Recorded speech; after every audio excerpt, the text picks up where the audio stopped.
Welcome, everyone. Thanks so much for joining us today's webinar. My name is Dr. Catherine Kennedy, and I am here supporting Project Lead the Way. As we begin, please introduce yourselves in the chat and let us know where you're joining us from. The STEM Ally webinar series is a collaboration between Project Lead the Way and EdWeek. For more than 30 years, Project Lead the Way has prepared pre-K-12 students for careers, college, and life by equipping them with the STEM knowledge, career preparation, transferable skills, and confidence to succeed. As a national nonprofit, PLTW's strong professional development supports more than 116,000 trained teachers in 12,200 schools across all 50 states. PLTW enables schools to design scalable, future-focused programs that inspire students, empower educators, and connect learning to life after graduation. Learn more about PLTW at pltw.org. If you're interested in earning CEUs for attending today's webinar, EdWeek is providing them to all participants. Certificates of completion are available to all registered live attendees who attend 53 minutes or more of this webinar. Your certificate will be emailed to you. EdWeek recommends you verify with your school, district, county, or state that the PD will qualify you for your CEUs. Today, we've invited 3 amazing educators who will share their passion for STEM assessments and why it's important for administrators to rethink approaches to them. Before we get started, I'm going to share a few tips on how to maximize your webinar experience. Join the conversation. Share your expertise, strategies, examples, stories, and experiences, and ask questions by engaging with fellow participants and our presenters. If you have a question, please submit it through the Q&A tab. If you're having any audio trouble during the webinar, please check the audio setting on your computer as well as your speaker volume settings. If you are still having issues, please see our detailed audio troubleshooting file available in the resource list under the Q&A window. If the console freezes or you hear music after the presentation has begun, please refresh your browser.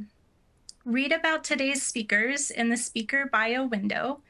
Download a copy of today's slides from the resource list. Follow the conversation about today's webinar on X using the hashtag #EWWebinar.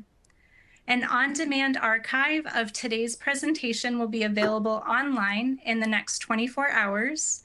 Both the archive and a free-to-download version of the slides will be accessible through edweek.org or using the same login as you used today. So let's jump in.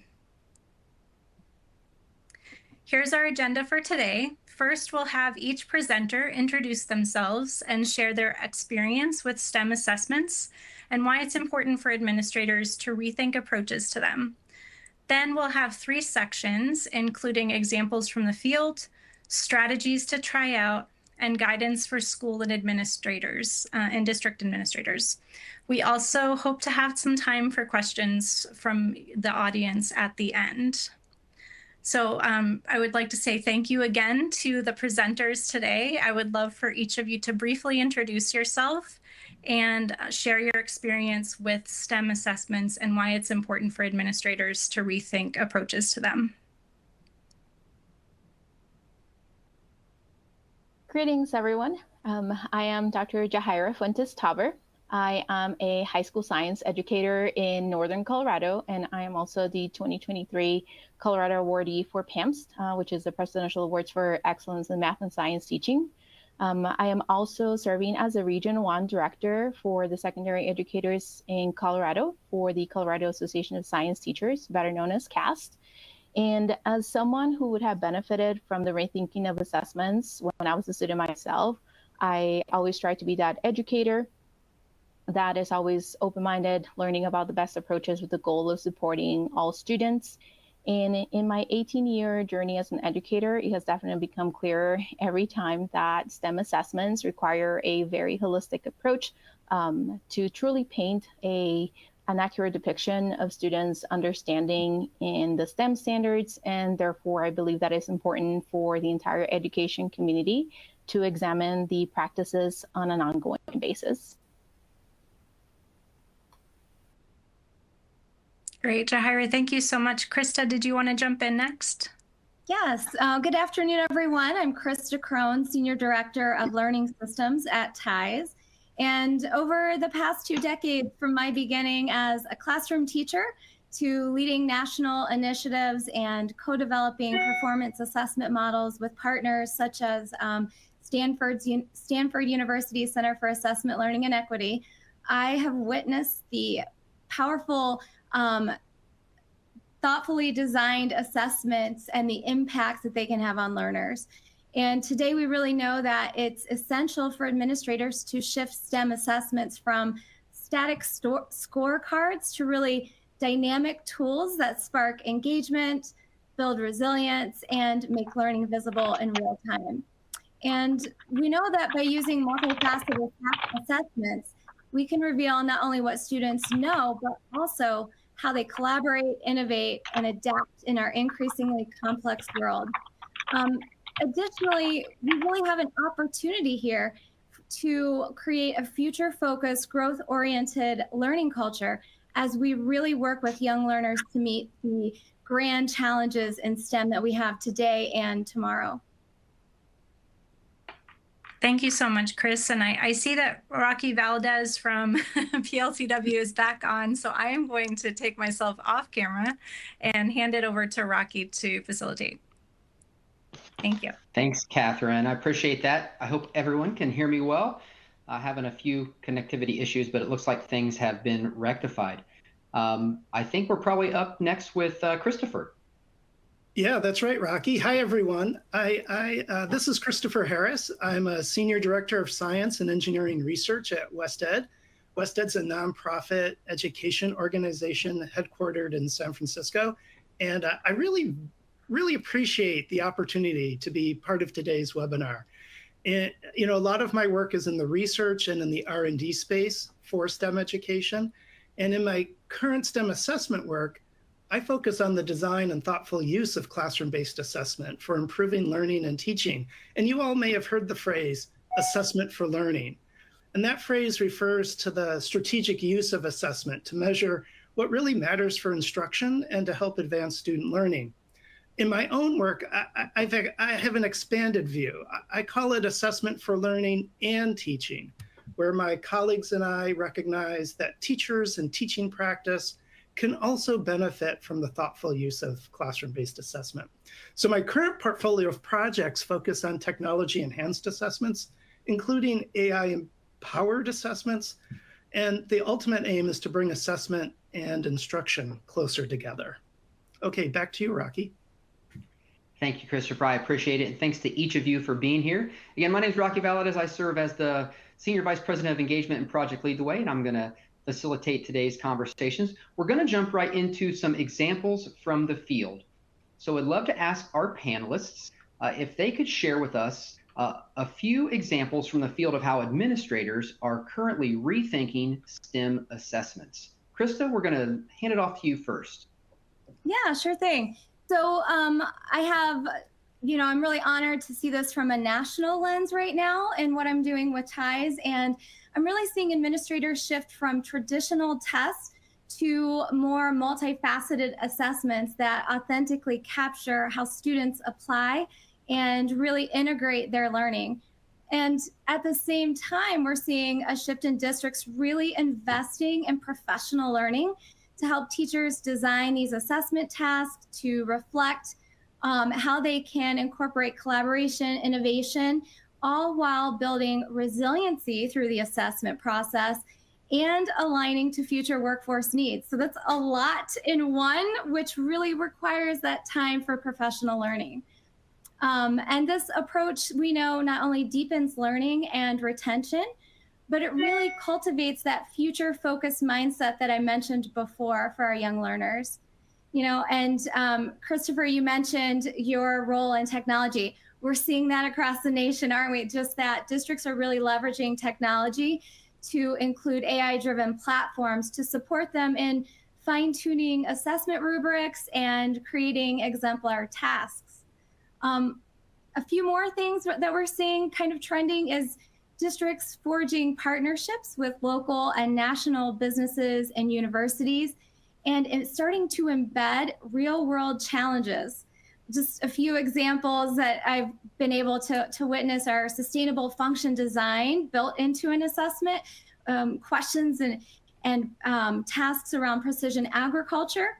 And we know this deepens the relevance, but it also really builds that clear pipeline for students into internships and apprenticeships, which we know are vital in our alignment with workforce needs. And then I think probably most importantly, I'd be remiss if I didn't just mention here, and I'm sure everybody on the webinar knows this, that these approaches really offer students with diverse learning needs opportunities to demonstrate their knowledge and skills in the way that traditional tests just overlook and can't do. And so administrators are actively supporting this by fostering the positive school culture that's essential, but also a safe space for educators to engage in different assessment frameworks. Thanks, Krista. That's super helpful and insightful. Christopher, could you share a little with us? Yeah, I just love Krista's comments, by the way. I'm going to speak from the stance of a developer of STEM assessments. And many administrators, I think, are very much aware of this, that we've had a big shift in how we think about what really matters in STEM learning. And there's no doubt that STEM content knowledge is critically important, and that remains true today, and that will remain true tomorrow. But we've also come to recognize the following.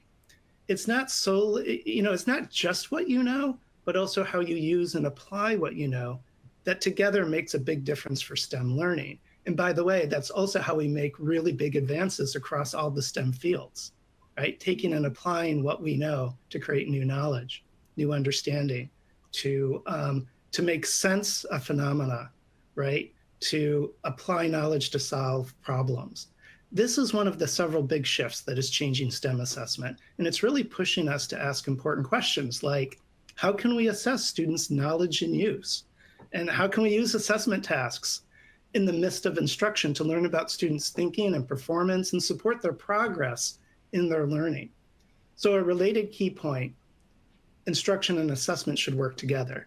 This, I think, is an important point for administrators to consider in rethinking STEM assessments and their potential use in the service of learning and teaching. One other quick point to consider, too, is that increasing role of technology in classroom-based assessment.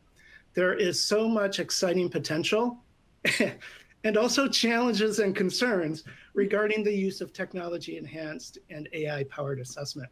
Administrators can play a pivotal role in ensuring that these new kinds of assessments are beneficial to learners and really supportive of teachers. How? Well, by being part of the development process when the opportunity arises and being really clear with assessment providers about what you really need. So the effort you are taking now to rethink STEM assessment and your assessment needs, it's really critical, right? This thinking that you're doing now, and it should be communicated back to developers and providers when you're moving toward adopting assessments or assessment systems. Thanks. Thanks, Christopher. Those questions around AI and being a part of the front end for administrators, I think, are important ones for us to consider. 𝐲𝐻𝐻, let's hear a little from you. Yeah, so from classroom educator point of view, it's quite reassuring to see that administrators are trusting in us as professionals being in the classroom and day in and day out, and really feeling that support of our initiatives as we're continuing to implement and adapt assessments that are really truly allowing us to see student growth rather than a one-time stamped assessment, right? That is not really allowing us to see how the students progress and how they got to where they are at any given point in time. Earlier in my career, much of the emphasis was placed on grade distribution. However, we're starting to see now that administrators are expressing interest in the process that we're using to collect student data, wanting to see what the data looks like on short-term versus long-term, and really reflecting on the components is allowing us as educators to rethink the strategies, as well as feeling more comfortable in asking our administrators for support in order for us to help us achieve those changes. So this shift really has allowed us to start also changing the educational lingo that we're using, that administrators are becoming familiarized, really focusing on that growth, using terms like our students demonstrating mastery rather than, how many students earned a certain letter grade. Some of the examples that we're seeing with administrators is that administrators are also starting to join STEM organizations. It used to be something that used to be just for, are you in the classroom? Join the STEM organization. Now we're seeing them, being part of those organizations. Also seeing changes in the state newsletters, catering both to educators in the classroom and our administrators as well. We're seeing attendance to events, whether they're happening at universities or throughout organizations and conferences, such as, for example, NSTA.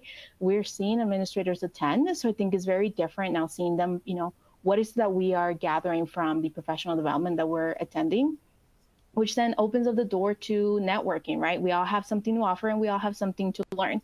So this kind of is encouraging to see, us educators and administrators being able to take action and joining committees so that we can help shape those new assessments, really reflecting on students' performance that is going to be grounded, like Kristen mentioned, on building that positive school culture as well, not just a testing culture, but a positive school culture, allowing students to have that sense of belonging, because we know that research shows that students who feel welcome and valued in the school, they're more likely to be successful. Thanks, Rocky. Thank you. And I think that budding partnership between administrators and classroom educators is really, really important. I think really understanding the value of those STEM organizations can really be helpful as well. Well, thanks to our panelists for sharing those examples.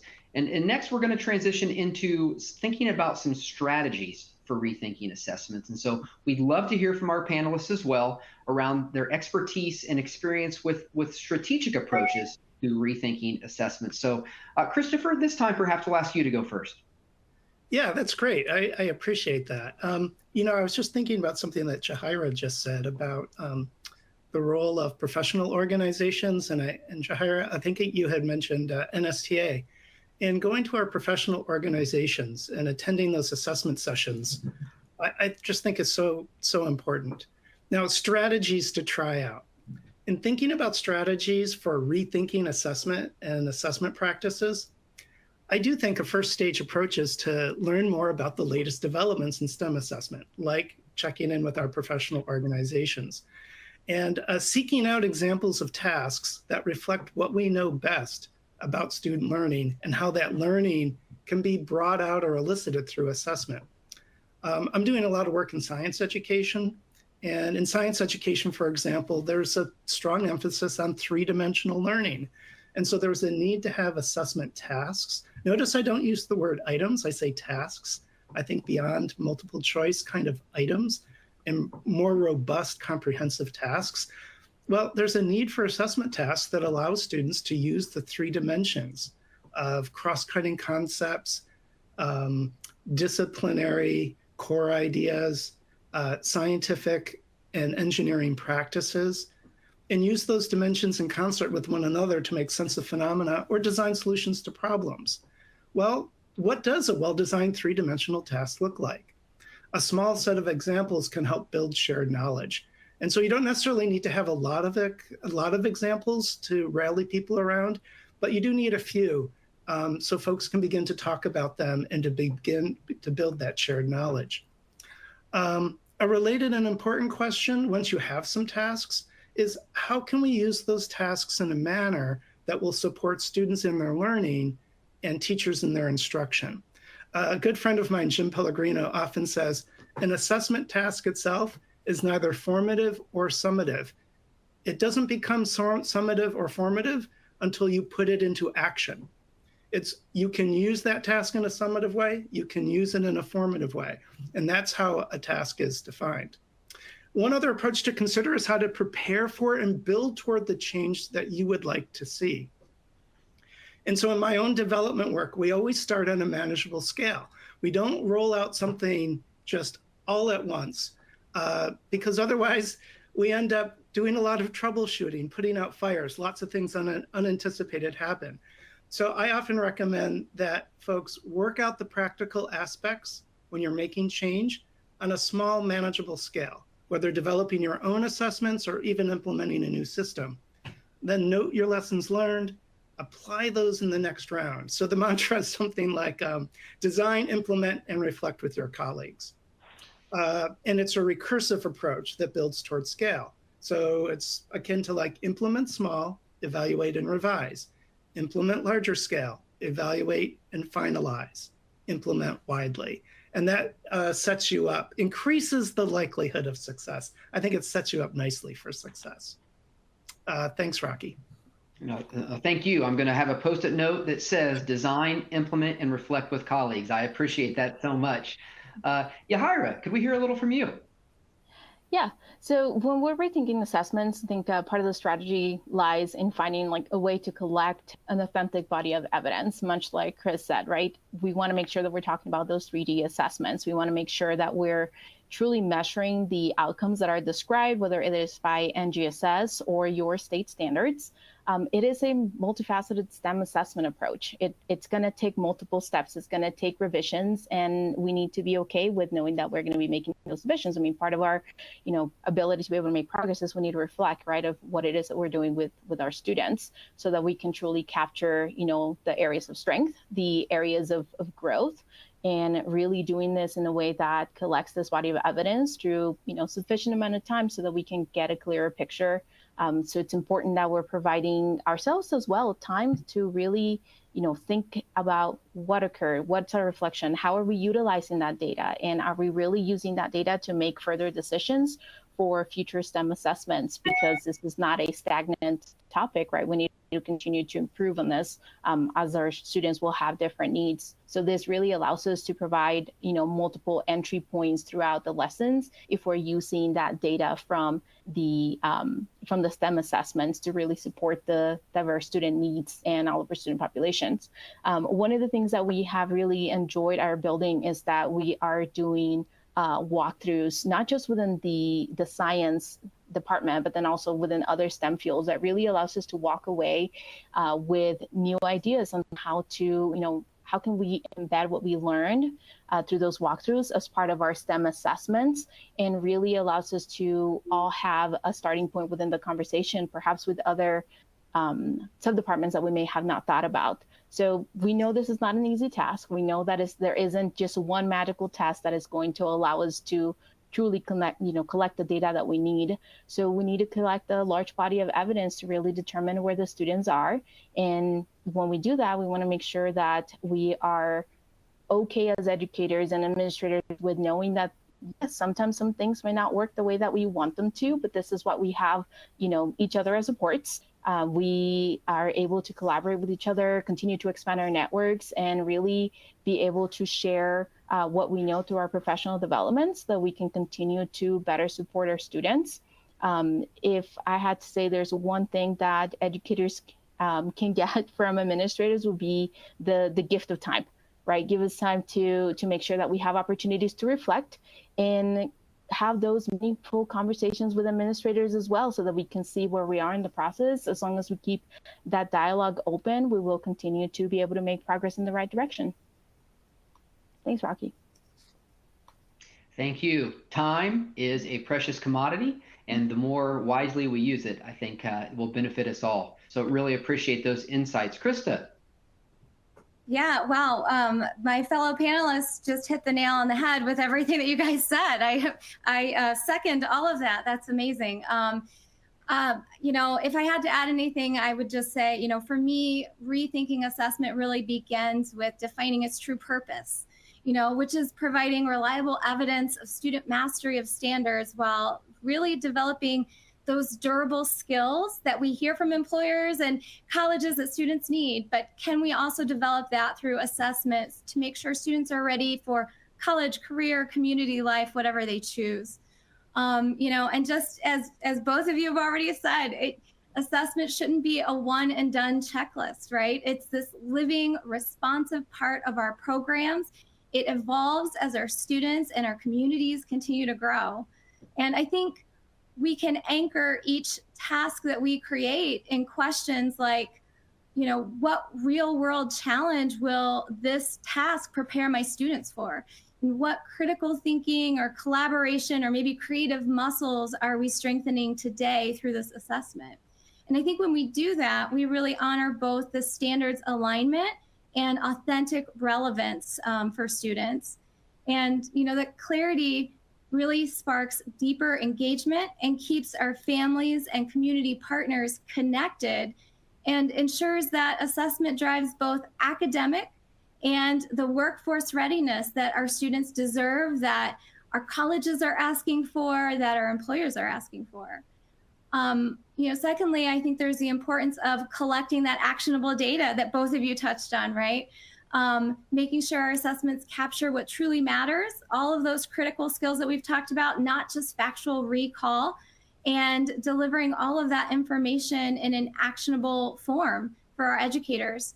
We really need well-crafted exit tickets, mini project reflections, live dashboards even, that all give teachers this crystal clear snapshot of where students stand.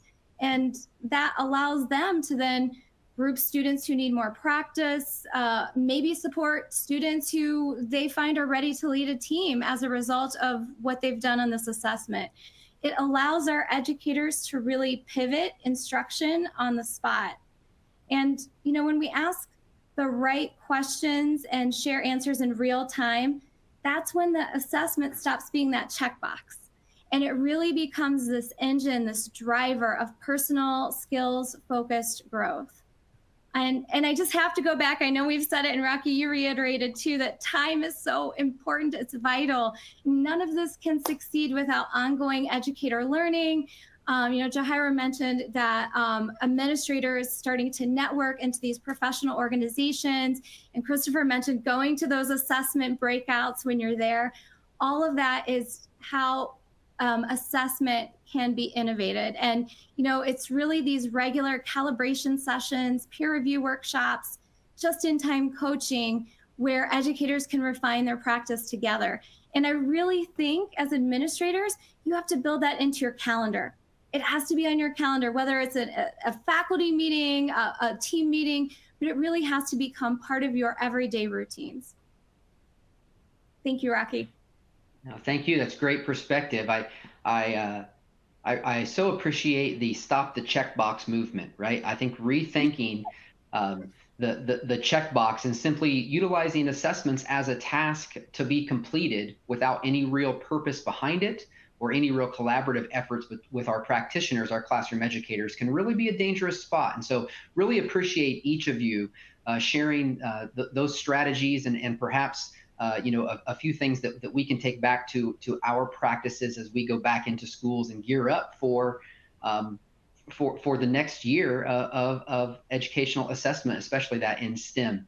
We're going to transition now to some guidance and to some thoughts around school and district administrators' role and how we might approach rethinking STEM assessments together. So again, thank you to the panelists for those strategies.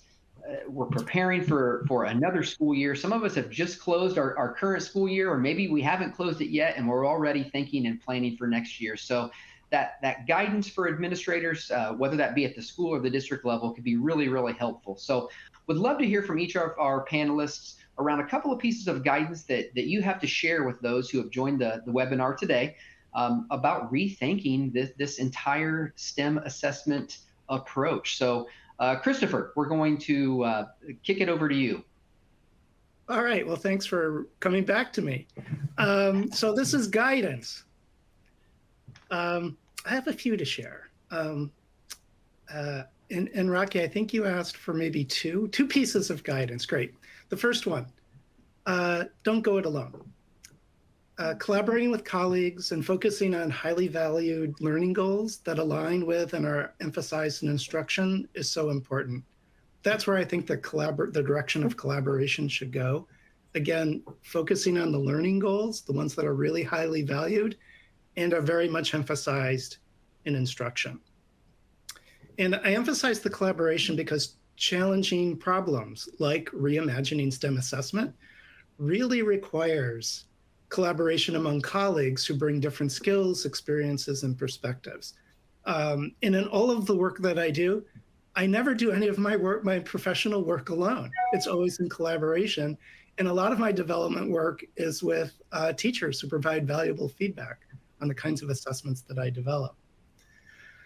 Second, create or identify assessment tasks that represent the kind of learning you value most, right? You want to find exemplars that represent that very kind of learning.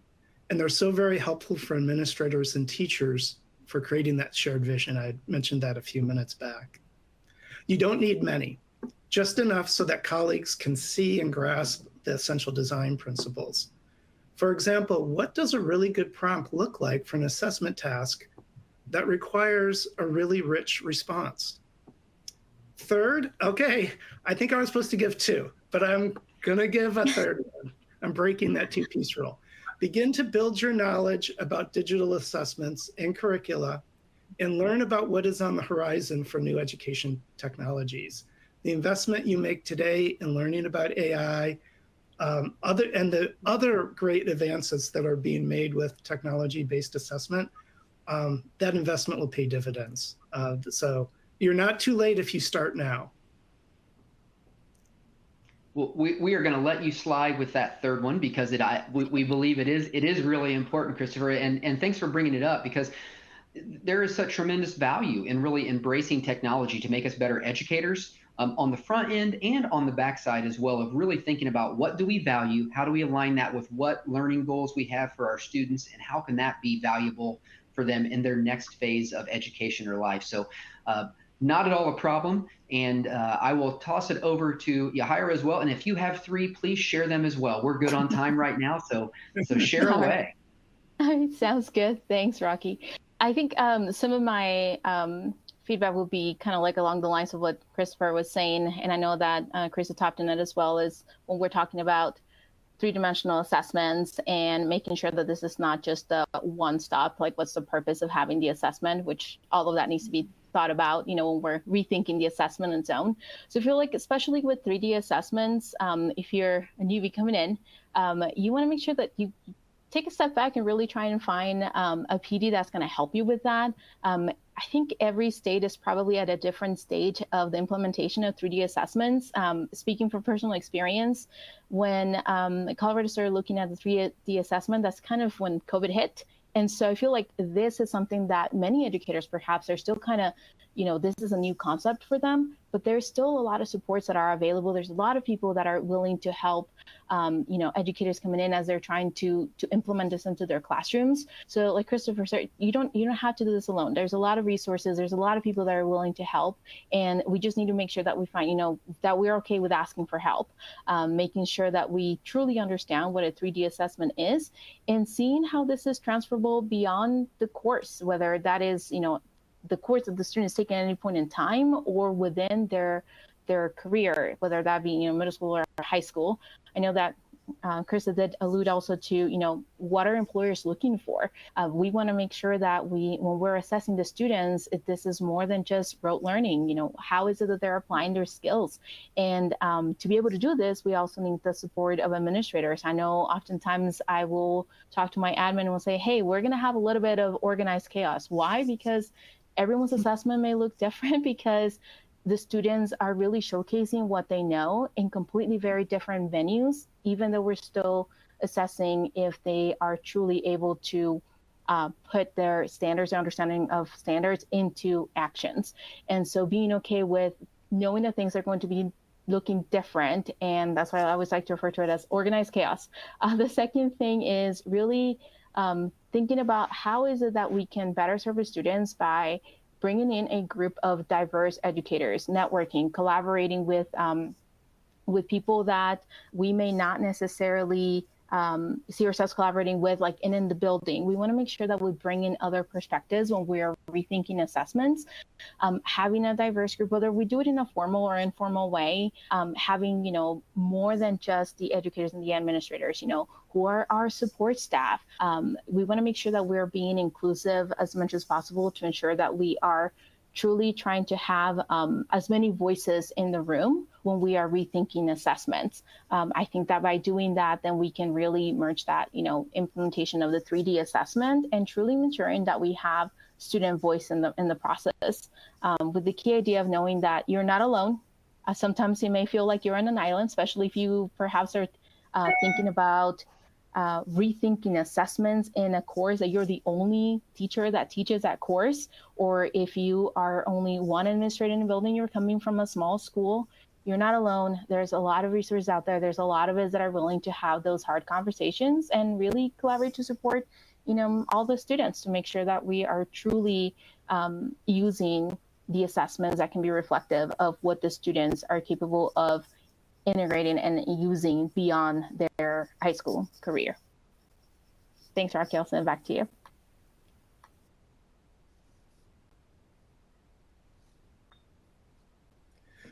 Rocky's really holding his posture there. He is quite stoic. Yeah, well, I'll just go ahead and jump in then, since I haven't answered. I've just got to reiterate what you both said. I mean, my goodness, that is perfect. And I'm just going to say it again. Don't do this work in a vacuum, right? There are people out there for you to talk to and to network with, to get help. And, I really like the idea of starting small. Kick things off with a small pilot, an exit ticket, a mini design challenge, whatever it is that fits your context. Design a multifaceted assessment and invite a handful of teachers to join you in this. Alongside those pilots, make it a habit to conduct regular research and reading on STEM assessment trends and best practices. And then again, for me, I've got to put things on my calendar. So I'm going to say carve out these regular slots on your calendar to calibrate the hurdles, to do peer review workshops, to work with teams and share what's worked, to tweak rubrics and support each other. And as you iterate together, and this is what I love about the engineering design process, right? The iteration together, the network, the collaboration, you're going to move from these kind of one-off experiences and really have a collaborative practice. And you're going to develop your own understanding about what works with your students and with your district and your building. And then as you get that momentum going, it's really critical to bring everyone into the same conversation around that vision and purpose. So put your teacher leaders, instructional coaches, and admin team together and ask them, what does meaningful STEM assessment look like here, and why does it look that way? So maybe it's real world problem solving, resilience under pressure, or teamwork on a community challenge, but whatever your priorities are, you really have to put them in plain language. Bake these things into your shared rubrics and use them to anchor every assessment decision. That clarity and consistency will be so welcome from all of the teachers that you're working with, and it will help you also course correct together as you need. So it's going to make everything more relevant and ultimately more impactful for the students. Thank you. So, okay, Rob is not frozen. Great. Yeah, I'm not. I appreciate the patience here. I think I'm having some firewall issues. I'm not sure. I've tried to remedy them, but thank you, 𝐲𝐻𝐻 and Krista, both for your perception or for your perspective, I should say, on this. We do have some time for questions, and so as we transition to that, going to start off, Christopher, with you. When you talked about moving from items from tasks and emphasizing three-dimensional learning in science education, it really made us think as future educationals or professionals, that we ensure our assignments actually reflect the dimensions without overwhelming students or making it feel like extra work. How do we balance that with standardized testing requirements and still lean heavily on traditional formats? Yeah. By the way, that's a great question and something that I think about a lot in my work. The first thing I want to say is on the standardized assessment side, we are seeing changes in the nature of the items and tasks that are being developed for those large-scale assessments. And we have a number of states that have done an absolutely fabulous job of making that pivot. And those states are all around the country that are, it's not just like one or two states, but a number of states in all regions of the country have been rethinking also their large scale assessments. And so the changes that you begin to make now, I think, will align. Is there still value in exposing kids to more traditional formats? I think yes, and there, you can make a good argument for using them on occasion. But I think if you only rely on those traditional assessments, everyone's missing out, and it's not preparing kids for those assessments that are now coming out and the new ones that will be coming soon. So I do think that's really important. So we want our students to be familiar and prepared for more traditional items, but we also want them to be comfortable with and have the motivation and engagement to persist through those more robust tasks that are out there, right? Even, across, even a task that takes 3 to 5 minutes requires motivation and engagement, and kids need to persist. These are different from the item that takes 15 to 30 seconds to respond to. And so kids need to have those experiences in classes, and they need to have positive experiences with those tasks as well, where they can talk with one another, really use them in a formative way.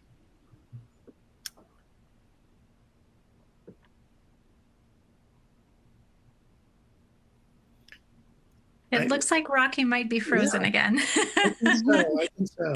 I don't know if he was I'm going to... I'm going to go ahead and jump in. I didn't know if he was going to ask the same question to my other two colleagues here, or he wanted to go another direction, or I don't know where he was going to go. But I'm ready to talk about any topics. Yeah, 𝐲𝐻𝐼RA or Krista, did you want to field that question that Christopher just fielded too? I think Christopher handled it very well. So I would really say exactly what you said in different words. So I thought it was well done. Okay, thank you. You're the best. Yeah. Great. So we did have another question that came in, and 𝐲𝐻𝐼RA, if you would like to answer this one. How can administrators foster a culture of collaboration for educators to design, implement, and develop and refine STEM assessments? Yeah, thanks. So going back to, I think, the gift of time, right? I know that we wish we could add more hours to the day, but we know we can't. And that and trust. Out of Builder, for example, we have designated collaboration time. We know that there are meetings that sometimes, they can take place via email. There's information that can be shared, and that is how time can be then designated for educators to meet with administrators, to, sit down and really utilize that time to reflect as to what is happening in the classroom. We know that it's important to have that time when we're in the building, because we do know that we get busy at the end of the day, right? There's many educators and administrators too that they attend extracurricular activities. And so then that, adds another layer of complexity that we have in terms of time to collaborate. The other thing I would say to feel that collaboration support is come to our classrooms, visit our classrooms. Then we can truly sit down and have, very meaningful conversations around what is occurring within the classroom, even when there are this variety of STEM assessments that are being integrated, because then we can start the conversation, I think, at a much deeper level than what we would if, then we're being asked as educators, for example, what forms of assessment are you using in the classroom? I feel like this really allows for that, feedback, constructive criticism. I have to say that, the building where I'm at right now, if we have other adults coming to the classroom, it feels normal. It's not a teacher is having an evaluation. It's students are used to having other adults from the building in the classroom, learning with them, asking them questions, and that they feel very motivated to be able to share what it is that they're doing in the classroom, or even talking about, oh, this is the assessment that I'm doing, this is why I'm doing it, or this is what I'm trying to accomplish. So just also giving them that empowerment of being able to, yes, this is what I know that I'm supposed to be doing, or I'm struggling with this, but just being able to really have that discourse with others other adults in the building that are not myself are very important, as well as getting that support for attending professional development. Or, us being able to recommend some of the conferences to administrators, being able to attend together so that then we can, be part of the growth process together, giving that time and that support, which I know can be challenging, across many districts. We know that there are sub shortages everywhere, but if we can collaborate to solve those problems so that we can, both attend or be able to meet after attending a conference and really reflect on, hey, this is what I saw, this is what I learned. How do you think that we can make this happen in our classroom, right? Or here in this building?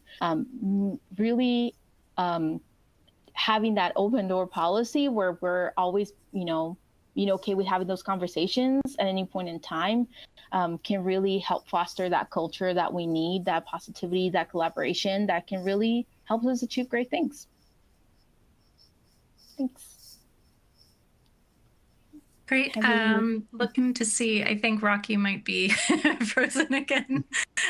So I'm going to jump back in. Does Krista or Christopher, did you want to add anything on to 𝐲𝐻𝐼RA's comment there for that question? No, you did a great job, and I'm excited about the next question that will come our way. Okay, awesome. All right, so there's one about how can school and district leaders advocate for systemic changes to enhance STEM assessment practices at the district or state level? Yeah, well, I'll jump in. I've had some experience on this one, and I really think there's two things happening. You have to build the grassroots support while also leveraging those advocacy channels with policymakers. And when we talk about the grassroots, really you've got to build your evidence base at home.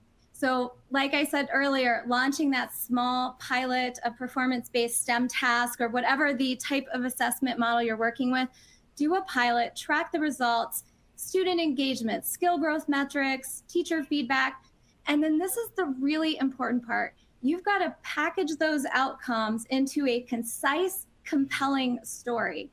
And when you can walk a school board member, like literally you're standing next to them, walking with them, and you take advantage of that 30-second walk that you have with them, and you can walk them through a real classroom example and hard numbers, like being able to say, here's how our mini engineering challenge boosted problem-solving scores by 20%. You've just moved the conversation from theory to undeniable impact. And so now you have this open door to talk about the grassroots level, and you have this pilot team of advocates in your school already. And then you're forming this coalition of advocates across your district and region, involving more people than what you had in the pilot, sharing the data, really working on this together and building this united front of respected voices.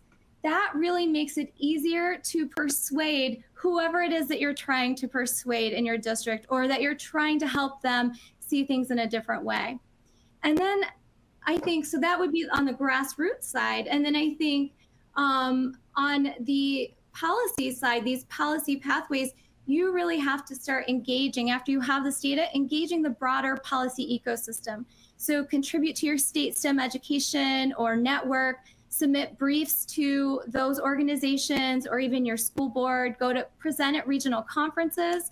But that is how we have to make systemic change in our day and age now. It has to be grassroots, and you have to engage at that policy level. So thanks for the question. That was a great question.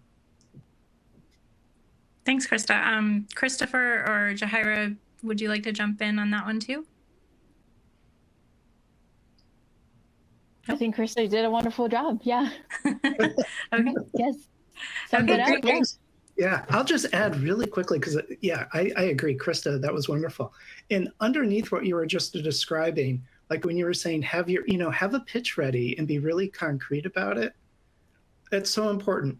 What's that short, compelling story that you can tell that will rally people, right? The stories that we tell are so important. They don't have to be long. They can be really short. 30, 45 seconds that helps just convey the key idea. Yeah, I love that. Wonderful. Thank you all. I think we're close to time, but we have a couple of questions coming in from the audience. So the first one is, are there any resources, and there was another question about books that you would recommend, that you can link, such as a high quality exit ticket to look at, for an example, or sites, books, networking, that would help me get started? Anybody have particular sites that have been super helpful to either yourself or colleagues that would be suggested? Well, right off the bat, I would, and this is something that we mentioned very early on in our webinar today, professional organizations, and many of them have presses and actually have books and resources on assessment, whether it's NCTM, NSTA. Catherine, you might know if Project Lead the Way has some resources for assessment that are available. I actually, you know, as a developer, I read those resources, and they've been highly valuable. Yeah, I would add, yeah, definitely search what your state organization is. And that's kind of where I started, especially having moved from Texas to Colorado 10 years ago. I did want to start looking into, okay, what does my state organization have to offer? And that is how I started networking. I think especially now also with the different platforms for social media, I feel like more educators and more administrators are starting to join those. So I feel like, you know, you can look perhaps us up if we all have LinkedIn or, you know, different other social media platforms. There's always resources that are posted, and I feel like once you kind of get one, then you kind of start scrolling and getting out through this other resources that then at some point you may have to stop and like, whoa, that's a lot of resources. Now let me, you know, take it all in and see which path I want to take. But yeah, I feel like also with exit tickets that were asked about, it's hard to just have the one. Feel like it really is dependent on your student population and, you know, what it is that they like, because just like how one example we use is we used to do like kind of like an X, right? A little tweet, as they used to call them, and, you know, kind of summarize, you know, what's something that you learned. While that may work one day, then maybe the next day they're not really into that, right? So I feel just having a toolbox where you have a lot of different exit tickets that are shared by other educators, that's something that you can kind of decide what works best for each of your classes or any given day, depending, you know, what vibe you're feeling, you know, from your class that day. And I would just add, you know, my background in the classroom was math and physics. And so I did a lot of reading of NCTM books and on math assessment, both for elementary, middle, and high school. And so great resources on the NCTM website if you are a math teacher.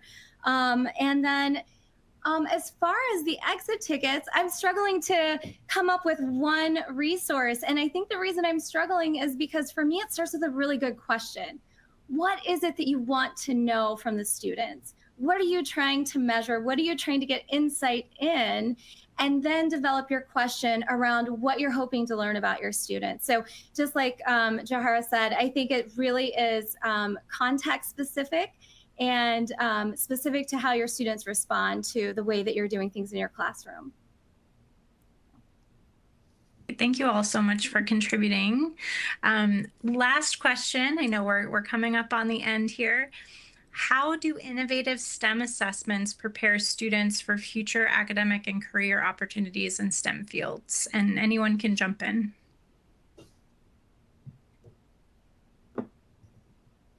Well, I'll jump in. I know I just stopped speaking, but I really think that we have such an opportunity with our assessments. And I like to think of innovative STEM assessments as both a mirror and a bridge for students. So really a mirror for them in reflecting real world challenges, but a bridge in connecting that classroom learning to future pathways, whether it's some of those durable skills that we keep hearing that students need, or maybe it's like workforce exposure. But I think a bridge and a mirror is an opportunity for us right now with these assessments. So rather than just the recall, that we're really optimizing students' ability to think and to communicate and to show us their thinking in real time. Just to add to that a little bit, as you mentioned with, addressing the challenges, Krista, we often talk about our students, saying, they are the future. They are the future. I hear that a lot. And I feel like, why can't they be the now? STEM leads itself to problem solving so much that, why not give them the wings that they need and give them that empowerment to those STEM assessments to be able to enact, to be able to take action on a problem that is STEM related, that they can solve, that is part of their assessment in ways that they can see themselves actually making a difference in their community, in their school, at a larger region. And as a result, then they can also empower other students that they see themselves represented, being able to take action. Yes to both of my fellow commentators' comments. Absolutely. A really good colleague of mine from the great state of Georgia was like, the future of the workforce is STEM. It's just so important. It's permeating all aspects of our lives, of our professions. It's so important that our assessments reflect that and reflect the kind of reasoning and thinking and problem solving that needs to be done. There's no easy problems on the horizon, for our states, for our countries. We do need to have really deep thinkers and creative thinkers and problem solvers and people who can work with folks of different perspectives and different disciplinary backgrounds. And I really do believe that innovative STEM assessment can help prepare our kids for that future. Awesome. Thank you all so much. A big, huge thank you to all of our presenters and Rocky, who unfortunately had to drop off because of connectivity issues, for sharing your expertise and experiences. And thank you all for joining us today and sharing your questions with us as well. If you'd like to watch today's presentation again, an on-demand archive will be made available through edweek.org or using today's link within the next 24 hours. You can also visit edweek.org to find articles that explore today's topic. We would like to thank EdWeek and Project Lead the Way for hosting this webinar. If you would like to find out more information about Project Lead the Way, please visit our website at www.pltw.org. This concludes the presentation portion of our webinar, but we will remain to answer any questions you have. Have a great rest of your day.